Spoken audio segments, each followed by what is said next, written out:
My underboobs are sweaty.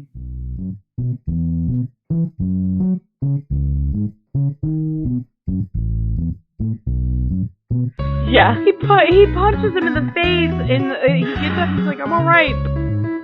Ever since I was a little girl, and he was the voice of the hot one in Hunchback of Notre Dame. Yes, I love it. I definitely quick kissed Chloe, by the way.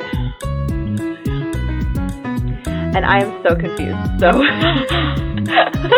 well, let me confuse you further because okay. All right, folks. Hi. Are you ready for the clicks and the flicks?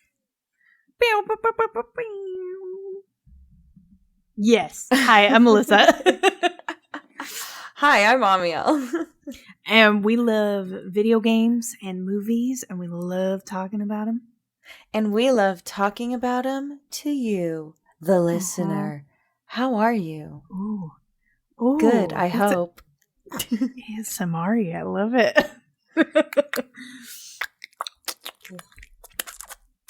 Oh, stop. I only listen to that at that time.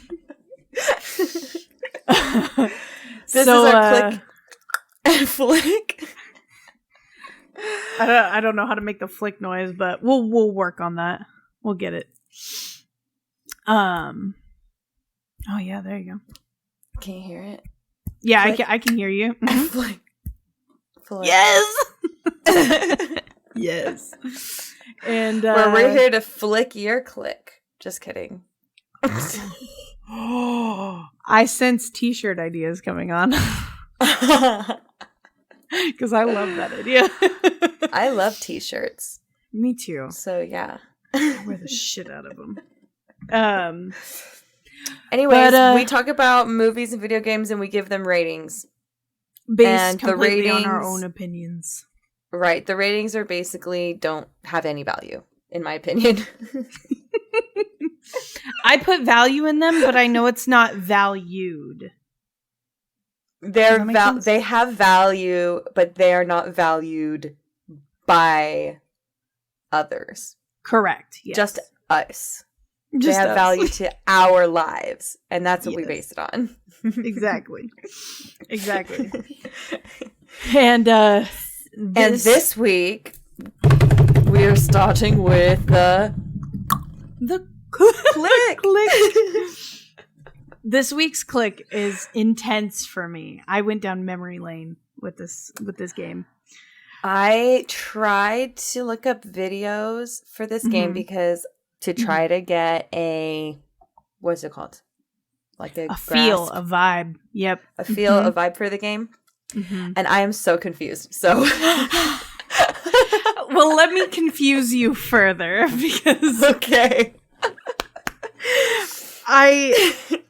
When I played this game, it was shortly after launch, and it came out January 30th, 2015. And the game is called Life is Strange. And it just recently released its third episode in September. So it's kind of made some headway back up. Square Enix actually published the game, which is a huge deal because Square Enix is so well known for their amazing games for the most part. Okay. And what other games have they come out with that Square Enix? Mm-hmm. Final Fantasy to be the main one. I don't want to say the wrong thing. I think Kingdom Hearts is definitely one of them of Square Enix. I'm pretty sure. But it kind of follows the Final Fantasy. Yeah, I think those are the same. Yeah, and there's many more, but Square Enix puts out prime games. And the creators of this game, which is like Don't Dot or something like that. Oh my god, I got it wrong, but it's something along those lines. They're important, I swear. I can look it up really quick. What yeah, it's like Don't Dot. I would just type in Life is Strange, and I meant to have it written down too. Don't Nod.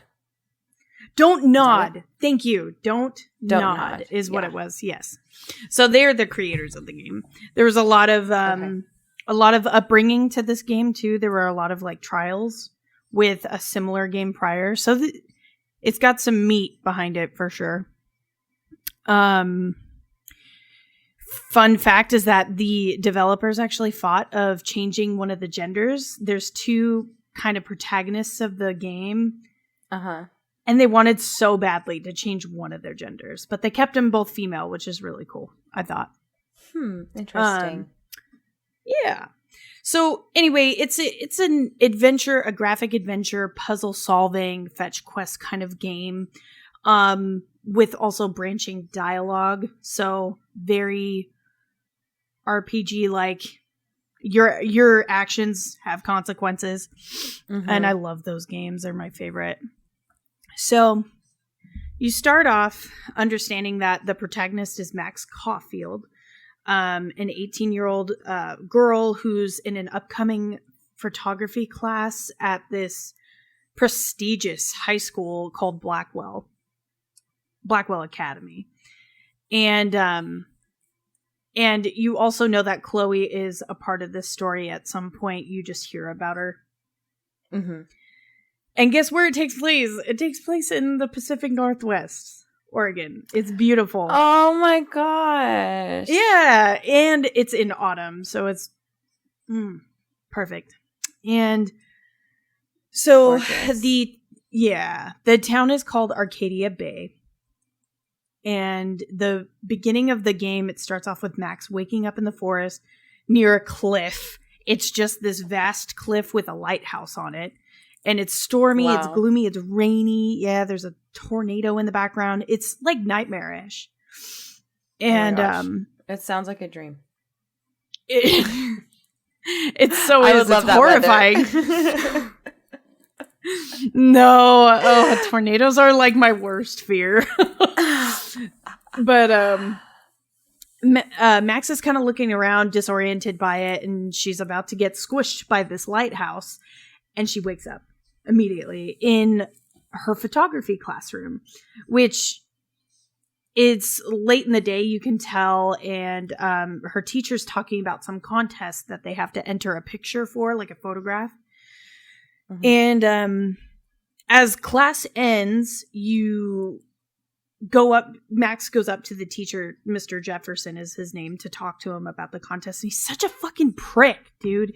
He's such an asshole. And I was so off put by his character. It was horrible because he pays attention to this like popular chick and he's all like buddy with her. Ugh. So you get the vibe, you get a nasty vibe from him, and you move on. You're like, all right, bye. I gotta go. And as you're walking through school, you see a bunch of missing person posters, and that missing person, her name is Rachel Amber. And she's, I mean, she was a student there. Mm-hmm. Mm-hmm. Oh, okay. Yep. And so Max, as she passes the missing person, she like takes a note and then walks on, but she goes into the bathroom and she sees this emperor butterfly. Thank you, Animal Crossing. But it's a beautiful blue butterfly, right? It's my favorite butterfly in the game. Oh my gosh. And they are seriously so gorgeous. They are, and the models are perfect. So when I saw the butterfly, the second go around when I was refreshing my memory, I was super stoked. But she sees an opportunity to take a picture of the butterfly. And in the bathroom, she kind of hides because she hears commotion coming through the door. And this guy just busts in, and his name is Nathan Prescott. He's this preppy, white, rich child. I call him a child. I don't know if he's under 18 or what, but he's also kind of a prick as well. A mental child. Yeah. Mentally. Yeah. And he's kind of frantically looking through the bathroom. He doesn't see Max, luckily. And then some blue-haired badass walks into the bathroom. Blue-haired, like old? Like really old? Like No, she's definitely a student. She's a student. She's just got tattoos and she's wearing like grungy clothes and she's just like a badass. Someone who, I don't know if I should mention that your father-in-law always called senior citizens blue-haired. No. It's always like the blue hairs are here or something, like talking about like old people. So that's why I was like, wait, an old person? I did not know that, and I'm calling him out for it. That's amazing. That's why I'm like, wait a minute, old people? Fair assumption, yeah. Fair assumption. No, but she's one badass mofo. And so her and Nathan, the preppy white kid, have a squabble. They're like arguing about something. Kind of like a blackmail situation from her to him. He pulls out a gun and fucking shoots her. So luckily Max was there. She holds out her hand as if to like save Chloe, right? You don't really know it's Chloe. Okay, you didn't hear that. You just assume it's some chick, right, that dies. But Max holds out her hand. Yeah, blue-haired badass. And Max reverses time. She pulls time all the way back to the beginning of her photography class. Wow. So, yeah. So you relive the whole situation again. And at the end, when it comes time to change and alter the confrontation, Max saves this person from getting shot and calls Nathan out. So, fast forwarding a little bit, after everything kind of happens in school, Max starts to leave and go to the parking lot where she meets Warren. And Warren is just this sweet, adoring friend of Max. He's like the best friend, the best guy friend that's gonna turn into like some kind of romantic. At least that's the vibe I got initially. Yeah, he's super sweet.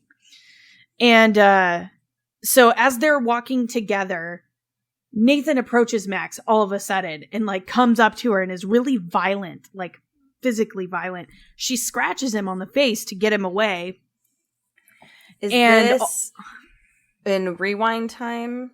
No, this is in present time. She had already saved the girl from getting shot, so now she's pressing forward, yeah. Okay. Yeah. Okay, sorry. No, don't be. That's confusing. I already told you I was confused from watching these videos, so that's okay. So Max does have that power, but she uses it relatively sparingly. Okay.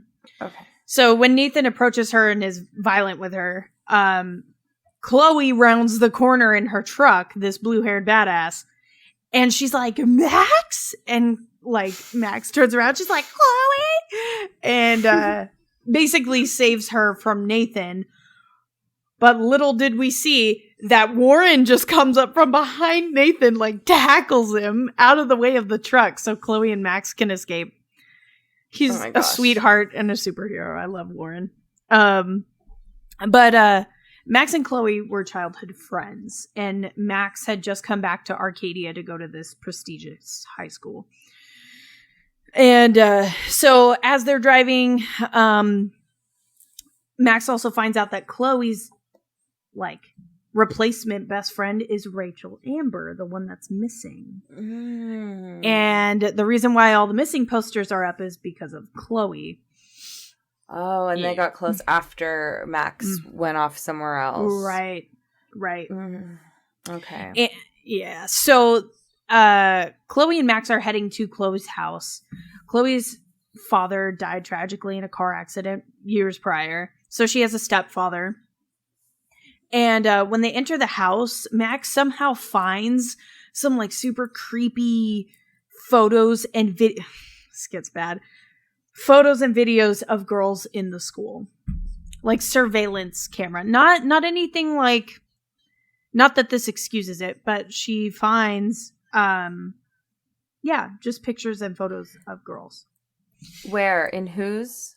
In her stepfather's stash in, I think, his garage or something, or sees it somewhere on his phone or something. Some shit. Bless you. Thank you. I didn't write down that detail because I was just trying to condense everything, but so she finds it somewhere in their house. Inappropriate photos of like they're not girls. Necessarily inappropriate, but like it's footage from surveillance cameras of like the girls walking from class to class kind of thing. Like spy angle. Yeah. Mm-hmm. Yep. Exactly. So obviously Max is like creeped out by it, and Chloe hates him anyway, so you know, she knows he's kind of a turd in that regard. This is Max's stepdad? This is Chloe's. This is Chloe's stepdad. Correct. Got it. Chloe's real dad who passed away in the car accident. Right. But then her mom's new husband is this guy who's doing these. Right. Okay. Right. Got it now. And yeah, you're helping clear up these videos I watched earlier. I got to.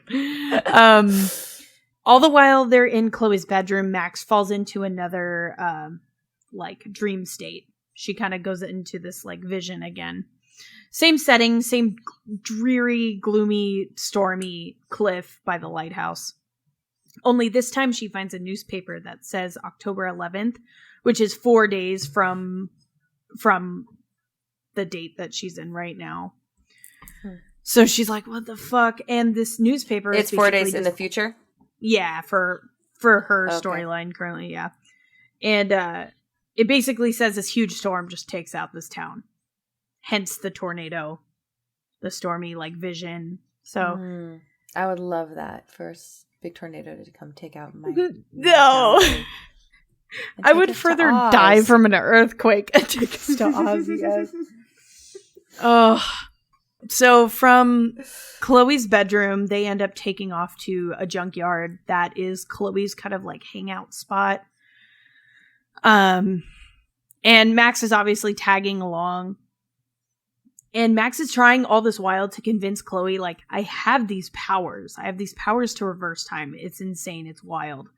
And while they're in the junkyard, they are introduced to Frank, who's a drug dealer, and knows Chloe, and says, hey, bitch, you owe me money. Like, he's that kind of vibe, like, gross. And so once that situation kind of changes, I think at that point Frank tries to like shoot Chloe or something like that, and Max reverses time. It's a mess. But lots of situations of Chloe dying. Lots and lots and lots of situations. And obviously it's to kind of like utilize the ability of Max being able to reverse time. Okay. And do you like, as a player, you're the one who's like going back in time and redoing everything? Yep. Okay. And if you do it wrong, you have to do the scene over and over and over again. Did we mention what console this was for already? No, we didn't. But it was PS4, Xbox One, Mac, Windows. Oh, wow. Whole bunch. That's rad. They also just remastered it too, so that helps. But yeah, that just explaining that a lot of situations for Chloe go horribly wrong. There's it's just bad luck, kid. Yeah, dude, like her foot gets caught in a railroad and she almost dies by this train. And if you do it wrong, you have to witness it over and over and over again. And it's horrible. Traumatic. It's horrible. Yeah, dude. Like, but anyway, once they get past the deathly situations, Max finds herself going back to school and witnessing a student commit suicide off one of the buildings. And when she witnesses that, she realizes, oh, I can pause time as well. So she pauses time, gets all the way to the rooftop where the girl was standing, and prevents her from committing suicide. Fast forwarding a little bit, it cuts to Chloe and Max, and for some reason they want to get a little bit more information on Rachel Amber and why she's missing. So they sneak onto campus at night, and they find some creepy ass drawings that Nathan made and of drew. course, I knew this guy from the beginning. I had a bad feeling about him. Just saying. He's a horrible person. And he made these drawings of Rachel tied up, bound in a dark room. And Chloe's like flipping out. Drawings? He drew them, or they're pictures? Oh, okay. He was drawings, yeah. Yikes. Because if they were pictures, Max could have. That's in a little bit, but yeah. Okay. You see where I'm getting with it? Yeah. But once they find that, Chloe's pretty messed up about it. They do this cute little scene with Max and Chloe, and they're like swimming in their underwear, like in the school like pool, and it's just a really sweet bonding moment between them. But you're getting like mad like relationship vibes. Like obviously Chloe wants something more than just a friendship with Max, and so they end up going back to Chloe's place after that, and they crash. They sleep. And when they wake up, Chloe dares Max to kiss her. And you have a choice. You can make a choice to not kiss her or to kiss her. I don't remember what butterfly effect that causes, like the repercussions of it, but that happens. And that happens. And so they end up getting a few leads about Rachel, about the missing girl. That she was dating Frank, the drug dealer from the junkyard. And so they go to Frank's trailer. They do some finagling, and they get into Frank's trailer. Is Frank like a high schooler too, or he's obviously I think he's probably in his late 20s, early 30s. Mm-hmm. At least that's my assumption. And so once they rummage through Frank's... What? Sounds about right. Right? That he'd be dating like a high schooler. Yeah. Dingy, gross, not cool. And so they were rummaging through Frank's trailer, and they found pictures of Frank and Rachel together, because apparently they were a thing and they were dating, obviously. So Max ends up taking one of the pictures to...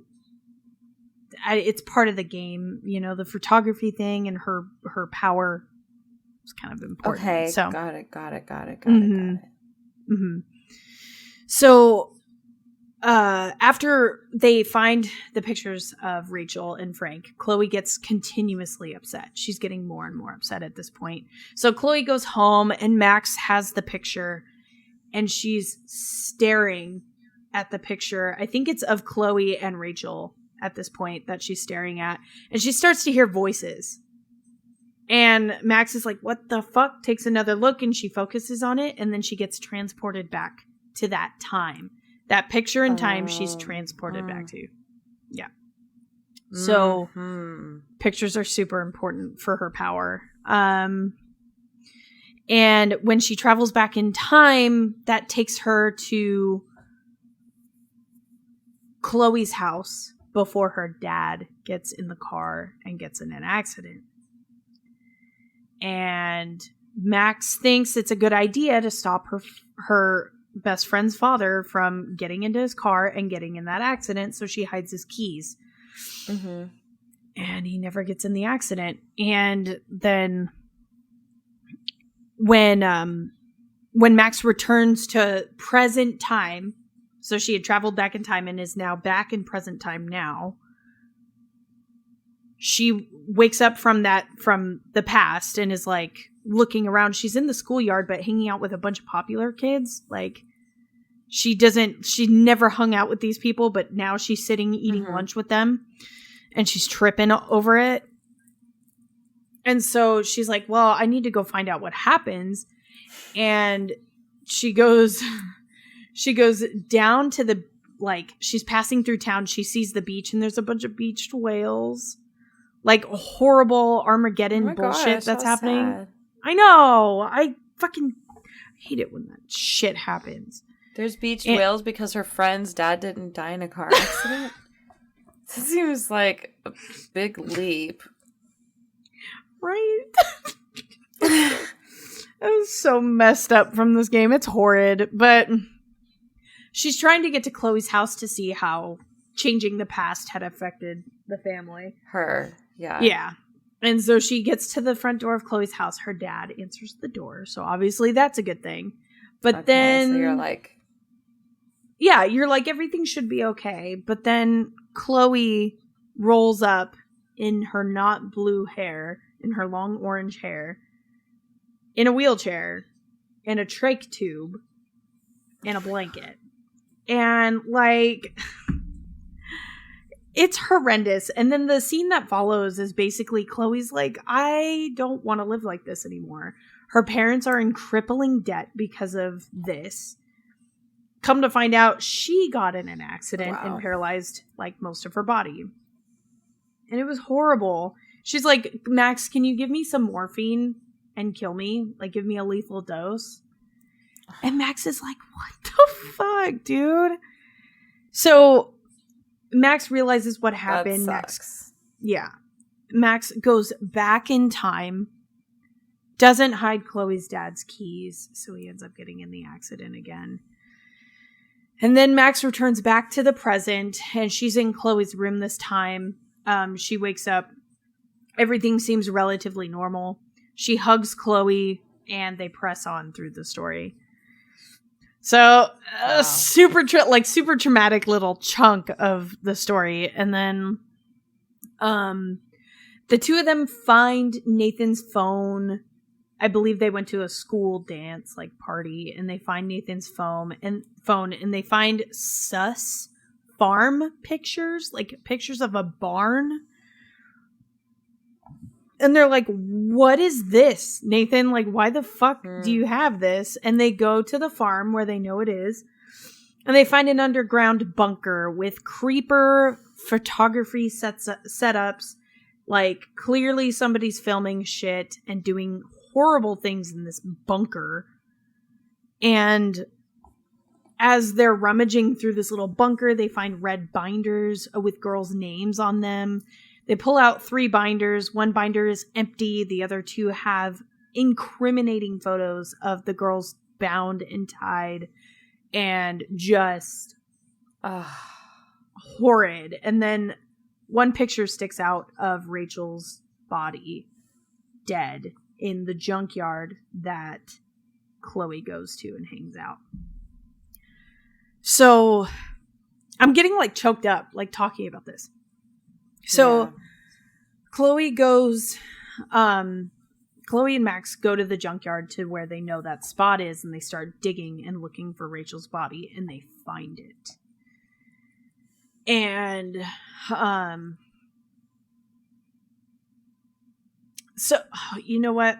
Yeah, this is where they go to the party at the school, because Max sees Warren, and her and Warren take a picture together.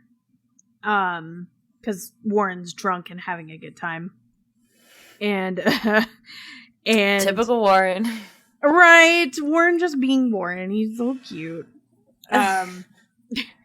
But then Chloe gets a text from Nathan saying there won't be evidence left of Rachel's body at all when I'm done with her.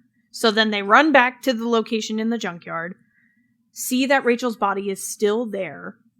So they kind of, like, look at each other like, is everything okay? And then Max gets drugged. She gets shot in the neck with something. Like, falls limp, but she's still awake. Like a freaking dart? Yeah, well, like a syringe. Yep. Mm-hmm. Yeah. And then Chloe gets shot. And Max sees Chloe get shot. And she's dead. Oh, wow. She's dead. And so Max is, like, flipping over Chloe. She looks over. It's fucking Mr. Jefferson standing over their bodies. And you're like, Chloe's I fucking dad? Knew it. Chloe's no, Mr. Jefferson is the photography teacher. The fucking creep from the school. Oh. Mm-hmm. Oh. But No. They do a great job at throwing you off the scent of the teacher by paying attention to Chloe's stepfather. 100%. So yeah, it's a whole nasty thing, and Max wakes up, she's bound to a chair in the creepy dungeon, the farm dungeon, and Jefferson's saying some manipulative shit, and Jefferson throws Max had a journal with her with all the pictures in them, and he throws the journal at her feet, and she sees one of the pictures that she took in photography class, actually. Mm-hmm. So she focuses in on it and then travels back in time to photography class. And knowing what she knows now of Mr. Jefferson, she approaches him now and is like, "Here's my picture for the contest," and then exposes Mr. Jefferson. I forgot who she talks to expose him, but basically he gets arrested, gets fucked up, and then she wins the contest from the photo she gave him. And then the story progresses to where it cuts forward to her. It's weird to win a contest on someone else's tragedy. Right. I'd say so. But that's just a video game.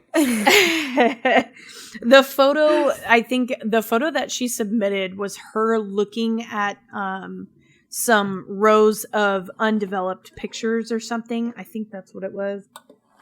That's what she had submitted. But yeah, the story flashes forward to her being in LA at the gallery where her photo's being displayed, and Max gets a nosebleed. So every time she rewound time and like paused time, she would get an occasional nosebleed.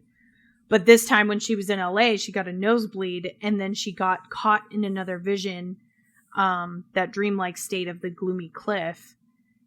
And she calls Chloe and is like, "What the fuck's going on?" And she's like, "It's true. A tornado is hitting Arcadia." And so Max, being the smart cookie she is, she goes over to her photo in the gallery, focuses in on it, and then travels back in time again. But this time she didn't go back to her class. She went back to the creep dungeon where Jefferson had burned the journal. He apparently learned and burned the journal so she couldn't look at it and use the photo anymore. Interesting. But then just as he's like about to sedate her again, guess who the fuck comes in this picture? It's fucking Chloe's stepdad. And he comes in and fucking murders Mr. Jefferson. These are my teenage girls to look at. Well, yeah. Well, I don't know what his fucking relation to Mr. Jefferson was. There's probably something in the story that I skipped over, but it's probably important, but whatever. But anyway, he attacks Mr. Jefferson and she's able to get up and leave. But she can tell that, I forget his name. Chloe's stepdad, I forget his name. She can tell that Chloe's still dead in this present time that she's in right now, the one where Jefferson gets beat up. So, yeah, it's weird. And so Max then calls Warren while she's in her car driving to the diner that's on the beach that they frequented a lot. And she calls Warren asking for a photo of her and Warren that they took that night at the party when Warren was drunk. And Warren's like, "Yeah, I have it, but I'm stuck at a diner where it's absolute chaos and destruction because of the weather and the tornado." And then all of a sudden she gets a voicemail from Nathan, the preppy white kid. And it's very daunting. He's like, "Hey, Mr. Jefferson's out to get me. And he's coming after you. I'm so sorry for everything I've done." And I was like, I don't know if their intention was to make him seem like a good guy at this point, or that he was like trying to be forgiven for what he had done, or if it was a play of like, this kid has some issues, like genuine issues, and he genuinely thinks that, like, yeah, he did stuff wrong, but is he really gonna, like, change? You know what I mean? I got that. So kind what of vibe. exactly did Nathan, was he like working with Mr. Jefferson? Yeah, he was doing some work for him, which is why Nathan had those pictures of that barn on his phone. Right. Yeah, he was like his underwriter, if you will. Mm-hmm. That's so crazy to trust a high school kid to like help you. Right. Kill high school kids. Right. Yeah. And do horrible, despicable shit to them. But after she gets that voicemail, she just keeps driving and she dismisses it, in my opinion. She gets to the diner. Like I said, it's pure destruction. She looks at the photo from that Warren gives her, and she's brought back in time to where her and Chloe talk about forgetting the search. Like, hey, let's not go looking for Rachel, but in fact, let's go to the lighthouse instead. And I'm like, but they're doing it because of the chain of events that have happened. That's why. Because she's trying to save Chloe too. Right. And as they're crawling, as they're walking up to the lighthouse on the cliff, Max passes out again, and she goes into another dream sequence or vision, if you will, of the same place. But she's kind of like reliving a lot of like what had happened up until now. So like her being in the classroom, but like there's a bunch of dead, bloody pigeons hitting the window of the class. Oh, it's horrendous. It's a wild ride of dream sequences, but it's intense. Wow. Yeah. And when she wakes up, the tornado's about to hit Arcadia. Max says the tornado is her fault. It's a butterfly effect. Everything I've done with my power has caused this. Everything. And Chloe's like, it's Arcadia Bay. They don't deserve to die and go out this way. And she hands Max the picture of the Emperor Butterfly and says, you need to save Arcadia Bay, basically. And so you're given an option at the end of the game to choose to save Chloe or to choose to save Arcadia Bay from the tornado. And that's how the game ends. Now, I'm curious. I'm really curious, knowing what you know about the game now. Who or what would you save? Because I'm going to give you the storyline of whichever one you choose. Unless you've seen it. But No, I haven't seen it. Okay. I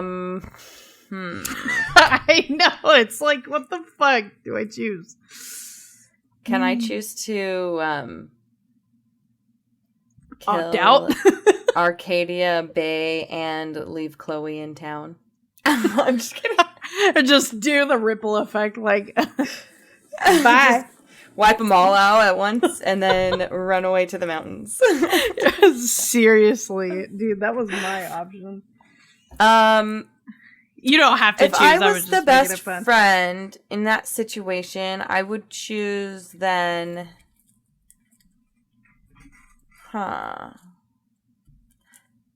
That's odd. That's hard because I know. I would never be. I want to say I would choose to save Chloe, because of like knowing Mr. Jefferson is in town and Nathan is in town and how like yeah, but nasty they all are.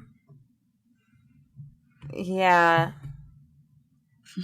but that also would kill all the innocent people in town who right. They're the ones who are killing them, you know? Right. So it kind of defeats the purpose of killing the murderers if everyone they would murder is also going to die. Right. God. So what happens with either way? So if you save Chloe, you end up driving in her truck along the destruction path that is Arcadia now. And there's a lot of people just like, you know, picking up the pieces. And then if you save Arcadia, then you see it cuts back in time to Chloe's dead body on the bathroom floor. And Nathan is freaking out because he had just shot her. And Max is in a fetal position, hidden in one of the stalls. And then after that scene, you attend Chloe's funeral. And yeah, that's the game. I do have to say, when I played it back in the day, it had a lot of meaning. It felt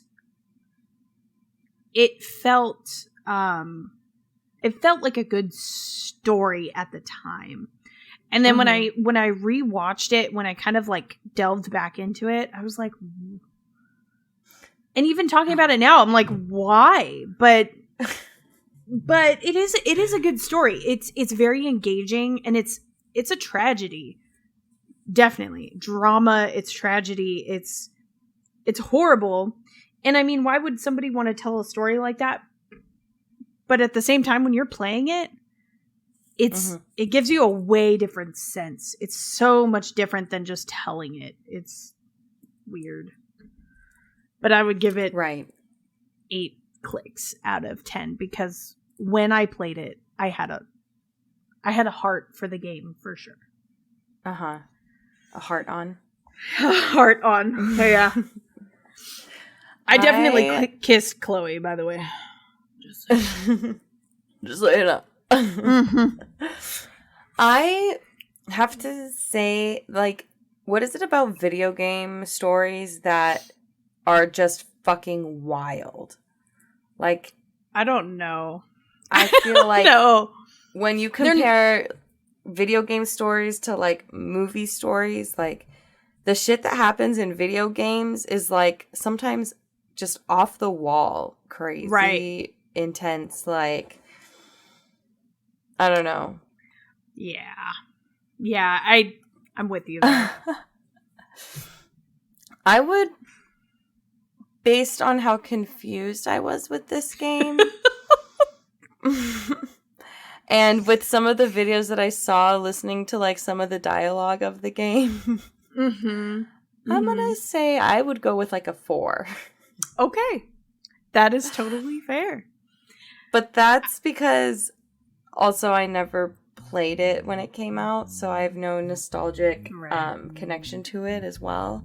Right. And I was just confused and upset for most of the plot. Fair. It's upsetting. It's rough. And it just, like, you're like, why though? This choice, why? Why? Mm-hmm. So yeah. Anyway, that's the click. Yeah, that is the click. Let's do the flick, because I'm excited for this one. Okay, let's move on. Yes. The flick of today is the Starling that came out on Netflix this weekend? The 24th. The 24th So, of September. Yeah. So as of us recording this last week. As of this coming out, it's I don't know when this episode comes out, but it came out, the movie came out the 24th of September. This movie stars Melissa McCarthy, friend of the podcast. Yes. We love her. And it stars her and Chris O'Dowd, who both, fun fact, were in Bridesmaids. Yes. He's also a fantastic actor. Yeah. The performances in this movie were very, very good. It also has Kevin Kline, who's just daddy ever since I was a little girl, and he was the voice of the hot one in Hunchback of Notre Dame.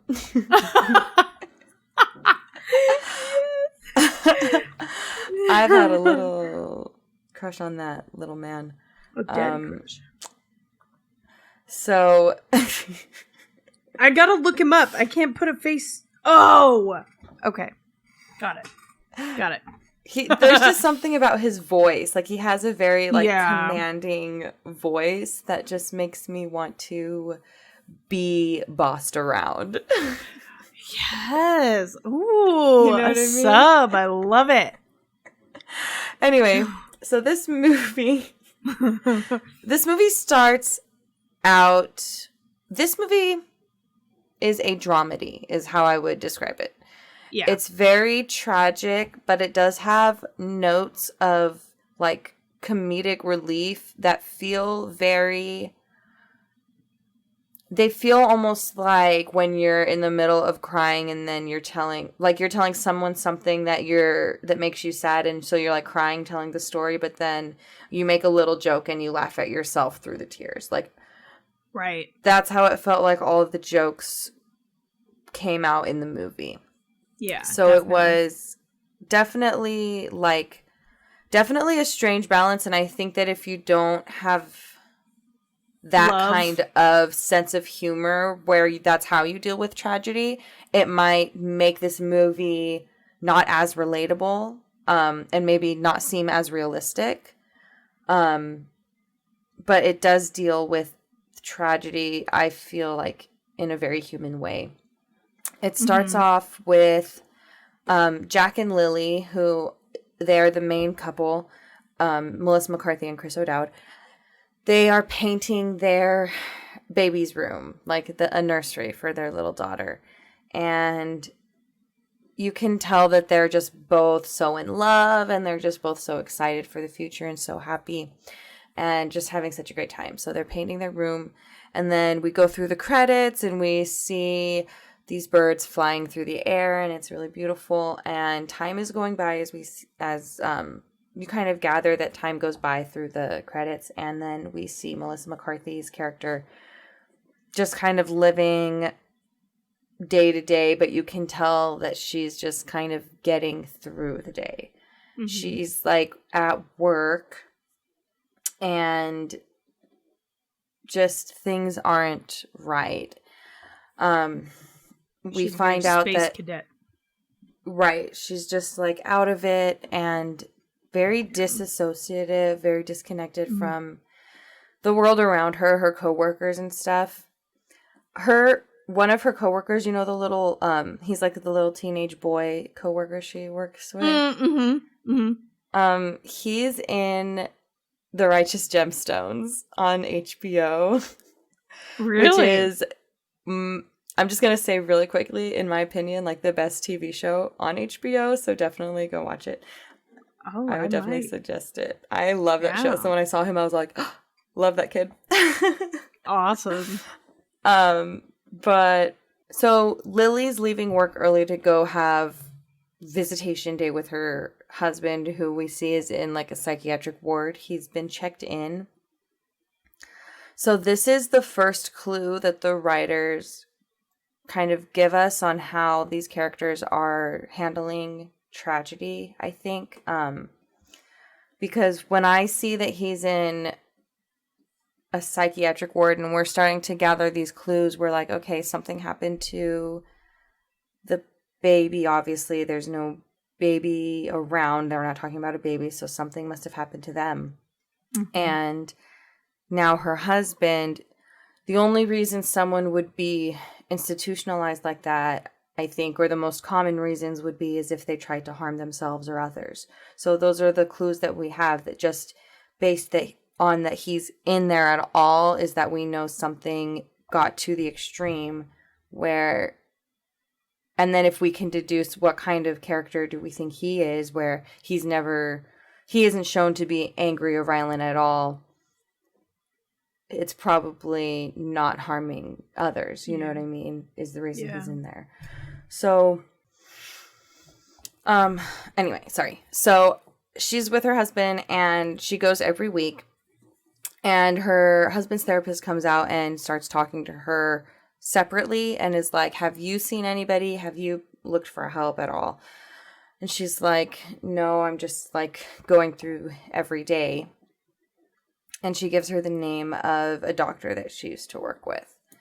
So the doctor's name is Larry Fine, which is apparently was one of the Three Stooges' names.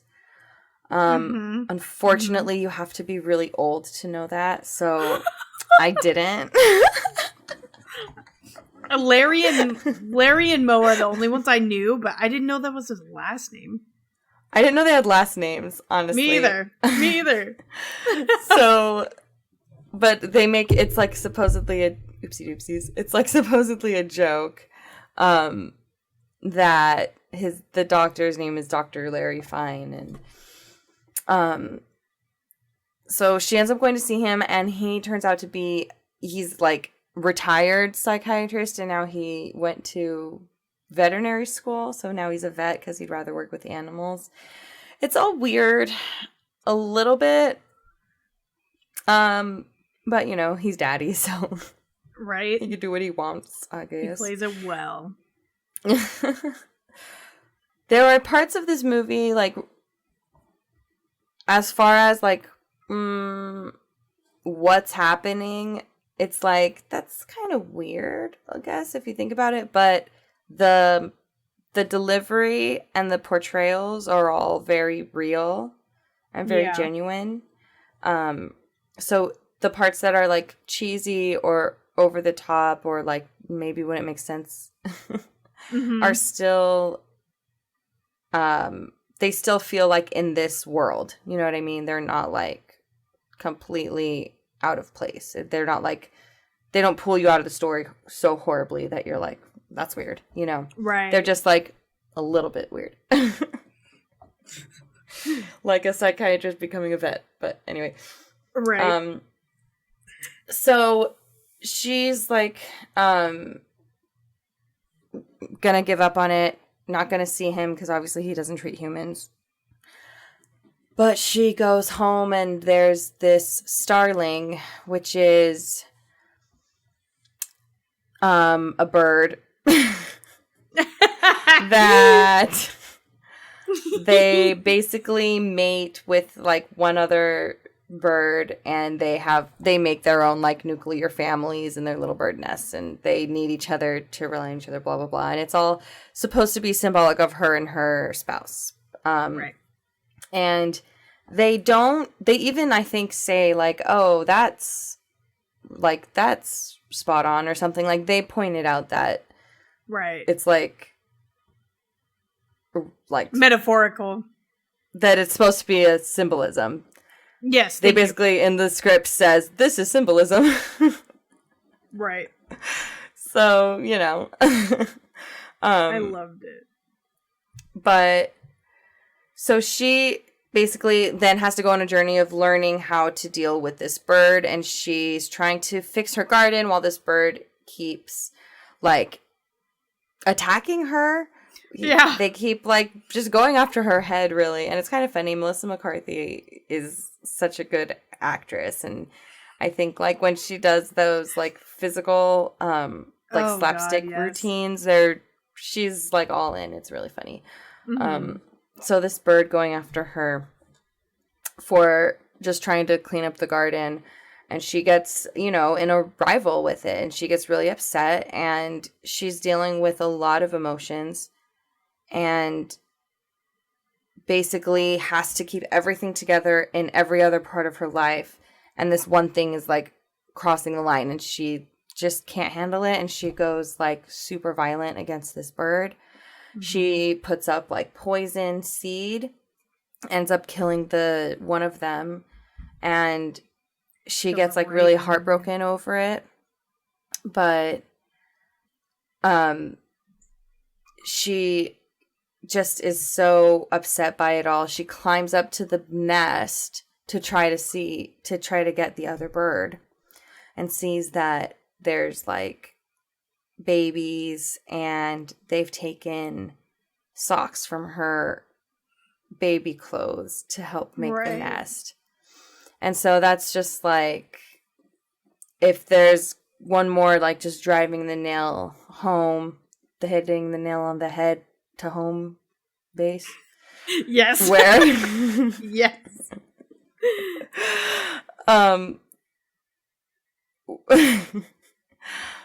where like she's connecting that this bird nest is like representative of her family too, and like her husband's journey is a little bit different, where he couldn't handle it. He's like a school teacher, and losing the baby made it so that he just totally lost it at school. He couldn't really be around kids anymore because it just reminded him too much of like him not having his own anymore. Right. And it shows that she did see him where he was trying to basically end it all in his car. And that's how he got admitted. So we can see later on in the movie that it confirms like he was struggling. Yeah. And a lot of this movie, it's kind of weird for me. His character, they focus heavily on him dwelling on this particular situation. And he's very selfish. He's very selfish toward like towards Lily, especially toward Lily, where he just doesn't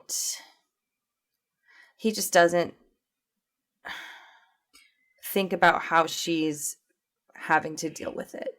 Yeah, he's definitely taking it singularly rather than trying to combat it head on with her. Right. It's like in his heart, his daughter died, not their daughter, you know? Right. Which is true. Like, she was his daughter, but he's totally, like, cutting out Lily and totally, like, discrediting any involvement she has in the situation by doing that, and any emotions that she has by doing that. She even says, like, she's my daughter, too. Like, I lost a daughter, too. She was like, I carried her in me for 9 months. Yeah. Like... And, you know... when she said that, what makes me mad is that when she told him that she had to get rid of her stuff, he got mad at her and was like, leave. Yeah. Like, yeah. When he's the one who tried to leave her and left her alone with all that stuff to have to deal with and look at every day. Right. Ugh, I'm crying again just thinking. I know. Just reliving it. This movie was it was very emotionally, like, heart pulling. Like, what's the word I'm trying to think? Like, triggering, but emotionally pulls on your heartstrings. Yeah. It does it on purpose to, like, make you cry. Yeah. Like, it doesn't, like, filmmakers know how to make you feel emotions, and they know the tricks and the manipulations to do it, and this movie plays every trick in the book. Like, it does every rule to make you cry. And so if you're in the mood to be emotional, it's definitely a good pick to turn on. Mm-hmm. If you're in the mood to not cry and you're going to be mad if something makes you emotional, don't watch this movie. Don't watch this movie. Yeah. But they... Okay, so wait. Where was I now? I feel like I'm kind of jumping around a little. You had just explained the two of them kind of combating it in different ways. Right. So they're combating it in different ways. And Jack, Chris O'Dowd's character, he ends up toward the end realizing and learning, like, this issue he's dealing with is not just from one tragic event, but he has been dealing with depression his whole life and not knowing how to handle it, and now this is what triggered him. Mm-hmm.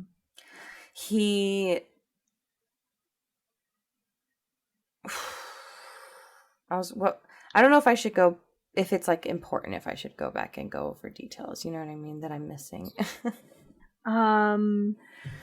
There are several things that help him, like, come to this conclusion, I think, and I think one of the biggest things is that at a certain point he's in his room at the hospital.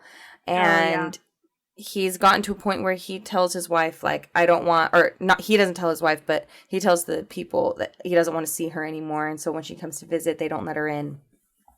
And he watches her, like, have a breakdown, like, just go into a state of, like, frenzy in the parking lot, yelling and saying how mad she is at him, which is totally fair. And I would probably do the same thing and maybe even worse if I was in that situation. She did not give him the verbal ass beating that she should have, I should say. Right. And he... So there's a scene where he's in his room after all that happens, where he has all of the bags of lunch that she's ever brought for him, and he's never opened them, but he opens them and sees that she's been packing him. I'm gonna cry. Oh my god. I know. See, there's no even, like, it's not even like a reason to cry. It's just like they know how to get it out of you, you know? Yeah. Yeah. So he basically sees, like, that she's been packing him the same Hostess cakes that his mom used to pack for him and lunch every day. And it just shows, like, that she's always cared about him and she's never stopped, like, wanting him to get better and get over this and get back to her and get back to where they were, you know? Oh my god. I know. Sorry, we have to cut this part where I'm crying. Okay. Not a problem. Oh my god. The snowballs killed me. The snowballs fucking killed me. I know. So he basically sees all of these. Okay. Okay. So he finds all of these, like, Hostess cakes as he's going through his stuff because he was saving up his medication and not taking it, and he was hiding it in his shoes so that he could take it all at once and try an OD again. Or not again, but try an OD. But when he sees and notices all the Hostess's cakes, he realizes that it's a bigger problem for him than just a significant insulated. Wait, what's it called? Not insulated incident. A isolated incident. Isolated. An insulated incident. Yes. It's a bigger issue for him than this one isolated incident of his daughter, even though it is a tragedy. He realizes that he needs to get help beyond that and for himself in order to be there for his wife also.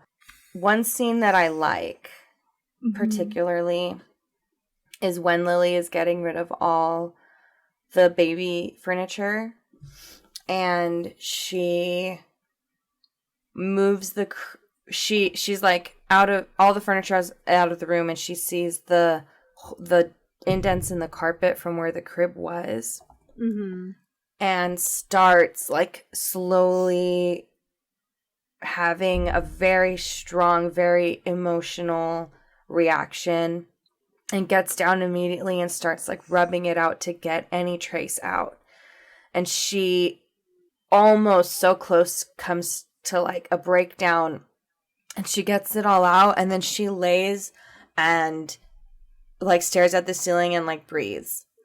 And what I love so much about that scene that is not easy to do is showing her strength at the same time as showing her breaking down. Like, she breaks down, but she never, like, bursts out into tears and starts, like, loses control of it. You know, she has these intense emotional, like, volcanic almost waves of reaction, and she has the strength to always pull it together and be where she's at and get through the moment that she's getting through, you know? And I just think that is so incredible, and that like choice is so important to show, because not all, I feel like it's so easy, especially like when writing female characters, to just let them cry. Yeah. And the fact that Melissa McCarthy doesn't really cry at all in this movie, and she's like the pillar of strength, just shows how strong women can be, I think, in a different sense than what we've been able to be portrayed in the past. And the role reversal in this movie, the role reversal of what is the norm, made it for me.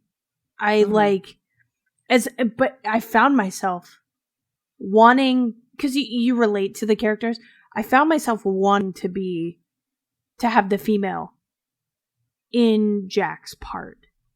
You know, it's so weird. It's so weird. But at the same time, like what you're saying, it is absolutely refreshing to have her side of it be on the opposite, what is a very possible scenario. And people refuse to show that side of society because it's not typical, I guess. But anyway. Well, I think it's not typically shown in movies. We see like masculine figures as being figures of strength, and feminine figures as being like the weak ones. But it's not a matter of weakness. It's a matter of circumstance. Like, right. Honestly. And I think that showing this is really important, because I think a lot of times when there's a tragedy in the family, a lot of the burden gets placed on the matriarch, and then she is not appreciated or seen for all the work that is done to keep it together and to keep the family together and to get through day by day, you know. Absolutely. 100%. So by the end of the movie, they both learn to basically try and get through this tragedy together in a healthier way than how they both approached it to begin with. And we see them both going out into the garden to try and get their fruit and vegetables as the birds come and attack them. Her Lily's solution to the Starling coming and attacking her was wearing a football helmet. Yeah. So like, that's all I can do is just protect myself. Yeah, so she would be out in the garden wearing a football helmet, which I love the scene where they introduce it, because the tree branch cuts her head off so you can't see it. You can't see her head, but you can see her body. But then the Starling comes and attacks her, but at the end, she's like, you grab 2 squash and get some carrots if you can, if you've got enough time. Yeah. And then they put the football if you can reach the spinach, then grab some. Like, I don't know why it was so... I honestly could not think of a better ending for the movie than for them to just be cohesive together, but then find some kind of comedic turn to it. Yeah. And they didn't have another kid. They didn't, you know, they didn't go and try and like into depth what happened to the child. They didn't focus on that. And that to me was revolutionary, honestly. Right. It was the story about them healing. Right. More than it was the story about what their tragedy was. Yeah. Right. Yeah. There was one more thing I wanted to mention. There was a scene I definitely want to talk about. Okay, what is it? That scene. So Jack had after his run-in with the medication of considering taking them to overdose. After that, he had kind of straightened up and started taking the medication as prescribed. When they gave it to him, he would take it, actually. He would swallow it. And there was a day, like an event at the psychiatric ward that he was at. Right. And, oh, God. And so there were a bunch of kids visiting the parents that were there. At least that's what I think it was. And obviously the doctors and the nurses and the staff are all on the sidelines, just kind of mediating things, making sure things are going like well. Chaperoning almost. Thank you. Yes.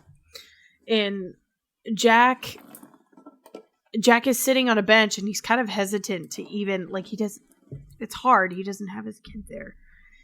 Right. But he's a kindergarten teacher, so he was like, I'm going to go for it. Like, I'm going to do this. And he goes and starts playing imagination with these kids, and he's telling them, okay, well, you're a lion and this is going to be a circus, and he's making them feel comfortable.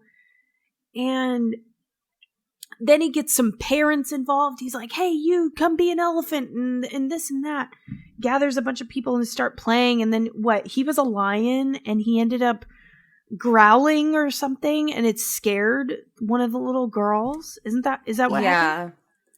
I think that they were all, I think that it was like from the moment he got up and started playing with them, I think that they were a little bit awkward, and then it just kind of continued. The kids like progressively got more and more uncomfortable, and when he roared at her, she was like, I don't want to do this. I don't want to play anymore. And it was just really heartbreaking and really sad because you can see he's like, it looks like he's just losing control of his like state of mind. And yeah. And then the people, the nurses and the doctors that come and get him, and he punches Davine Diggs. Is that his name? Davine? I know. Yeah. He punches him in the face, and he gets up. He's like, I'm all right. But like, they're like so appalled by it. I don't know what it is about people losing their sanity, or at least the portrayal of their sanity. He was just trying to engage. Right. That's all he was doing. And for it to be portrayed that way, I have this like, I don't know what to call it, but I have this complex where I feel like everybody needs to be involved. If I'm in a room with 10 people, they are all engaged in conversation with me. They are all felt welcome. And for him to be isolated in that instance, it tore me to shit. Yeah. But that was the scene. Like that scene particularly sticks out to me because it was so horrible. I think that there are reasons why this movie would turn off certain people. And I think that there are some people who won't like the comedic aspects of it because it's such a tragic drama. And then there are jokes in it that are just legitimately like lighthearted, funny, like goofy moments and some of them just are maybe like an opening to a scene. Some of them are actually written like literally in the middle of a heartfelt monologue. Like Chris O'Dowd's character, he's going off about how he's learning about this depression is like from himself, and he quotes Borat and even though that may seem and like, yeah, I think like, and as a movie watching it, you're like, that's like weird placement, but I feel like a real person would do that if that's their humor. You know what I mean? Right. So I think like some people might not like it for that. I thought that made it more realistic, was bringing in that humor. But I could see why some people would maybe be turned off by it if they aren't that kind of person to bring humor into tragedy in their life. And then on the other side, I think some people could be turned off by like it being too sad and too dramatic, because then it could be like, oh, it's too real. Like, or it's like they're trying to be, or like, oh, they're trying to be sad, like, or they're trying to be emotional. some people just think having emotions is dumb. So they'll be like, oh, it's a dumb movie because it makes you cry. Oh, like, honestly, I feel like you aren't living life until you are able to have a good cry, have a good laugh, have a good fucking rage fit for 2 seconds. Like, feel your emotions. Yeah. Feel it, man. Like, you get one life. Why are you so hell-bent on staying such a straight arrow? Like, life is hard and fun and great and shitty at the same time. So it's like, fucking ride the wave, man. Live a little. Ride the wave a little. Whatever. I get so fucking annoyed by people who, and I gotta reserve myself. Mm-hmm. I just can't, I can't understand it. We'll go with that. Yeah.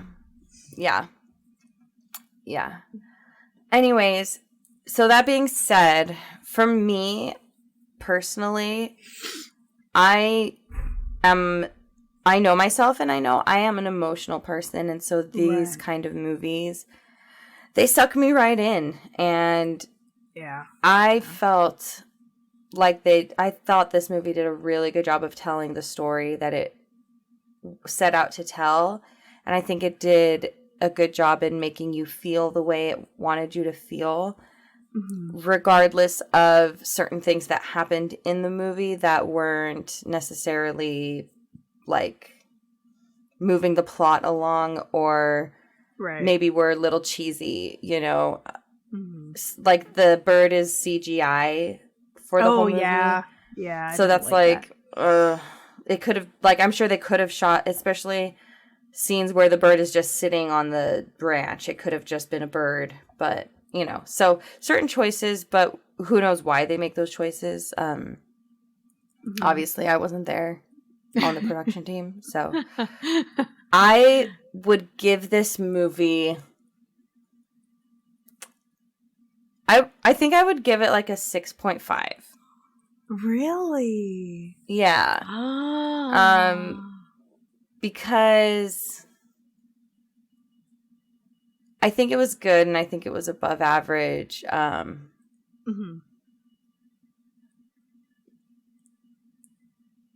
But there were some parts that were just cheesy, and I don't know. Yeah.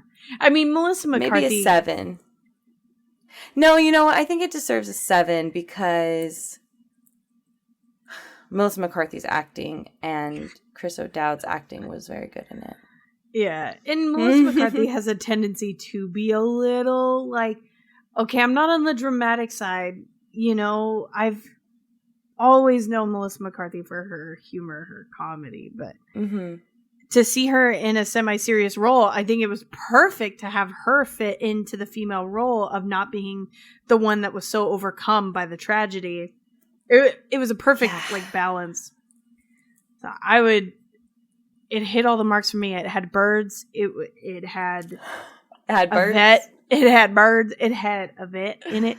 A vet. Melissa McCarthy had a football helmet. Like, I fucking, all your 10 favorite out of 10 things for me. I know, right? But a 10 out of 10. It was a 10 out of 10 for me. I was really looking forward to this movie when it was announced, and I thought it was going to be about miscarrying, not about the child actually being like 6 months old when she passed.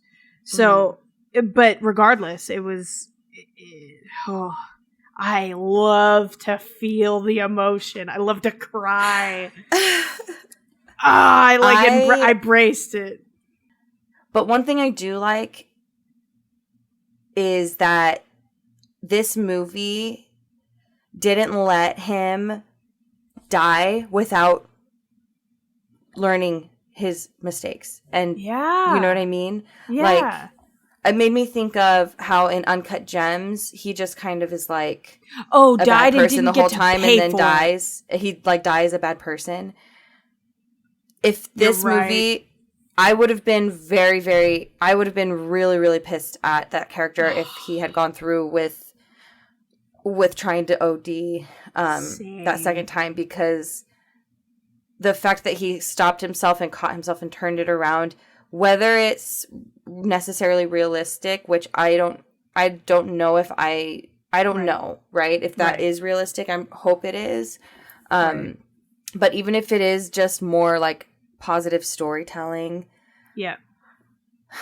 I'm glad that they're showing that, and they're showing people changing and turning their lives around to become better, instead of the idea of making the lesson be, oh, look at this guy's tragic life and he died and those are the consequences, so don't be like him. It's saying, look at this guy who's made mistakes and turned around. You can be like him. Like, this is a character that you should try and be better. Not that you should try and be like him when he's being selfish, but you should try and be like him getting better. Right. And I think having a psychiatric ward involved in the storytelling was very, very fitting for this day and age. I think realizing it's normal, realizing if you need help, you get help, and that it's okay. And it's a process. It's an absolute process. And it's okay if you go and just get checked out and you need medication. If you need medication, that is normal. That is okay. Whatever you need to function in your life, fucking grade A, dude. Like, I think it was so important to see that as well, because... And I think there was one more thing I wanted to say about the writing, is that I felt they did a good job with revealing plot lines as you go. So that you're not like spoon-fed what's happening, right? Yeah. I feel like they allude to the fact that their daughter died in the beginning by the fact that she isn't home and her husband's in the ward and blah, blah, blah. But they never are like, oh, your daughter died.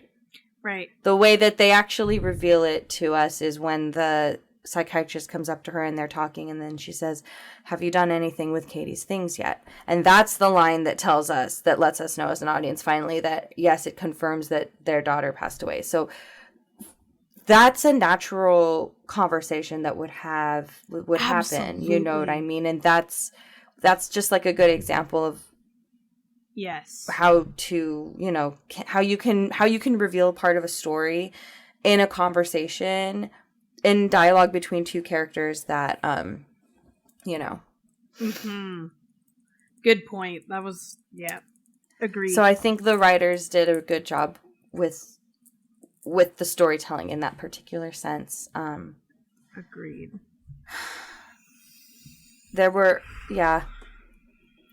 So I feel I'm gonna definitely round up to a 7. I think I was trying to be critical, but I'll just give it a 7. Okay.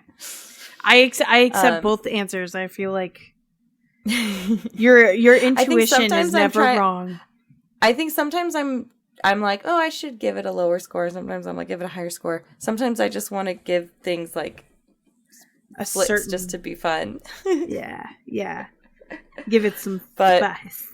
Would I definitely say to someone to watch this movie? Yeah, it's worth it. And if not for anything but just Melissa McCarthy's performance and watching her portrayal of these emotions is just so good. And her strength is just so inspiring in this movie. I thought that I thought and think she is brilliant as an actress, and I am so excited to see what she does next. I know. And that's Did you know? That's fact. Did you know you can get Melissa McCarthy's voice to voice your Alexa? You can? Yeah. But you gotta pay $4.99.